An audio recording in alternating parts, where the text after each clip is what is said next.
Ian, I know you're with us via Skype. I know there's always a bit of a built-in delay, but I want to play for you an exchange at the White House briefing today. We'll talk about it on the other side.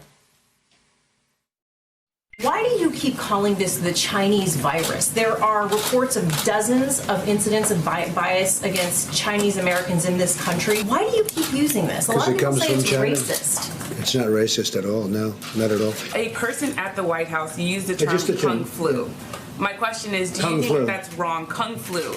And do you think using the term Chinese virus, that puts Asian Americans at risk, that people might target them? No, not at all. I think they probably would agree with it 100%. It comes from China.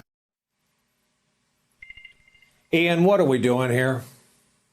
Well, President Trump hasn't referred to this as the Chinese flu until about 2 days ago.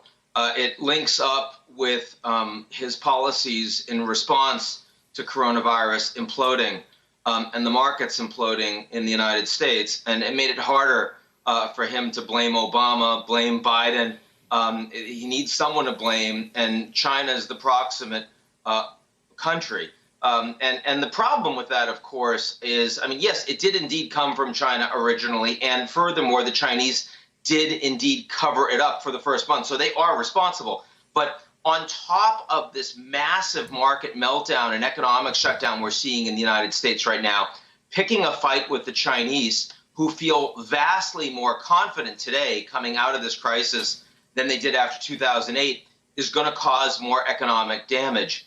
And while it's politically expedient for Trump to do so in an electoral cycle, the likelihood that we end up in an economic fight with the Chinese, where we pull out of the phase one trade deal, they're not buying the goods they promised to buy, and the Chinese are making gains in places like Europe, the Middle East, where they're actually providing humanitarian medical aid, supplies, personnel, and the Americans are actually undermining the relations with those countries. The potential that we end up coming out of this coronavirus crisis in a Cold War with the Chinese is becoming real. That's an additional shock right now that you really don't want as we face by far the worst economic crisis we've had in a long time.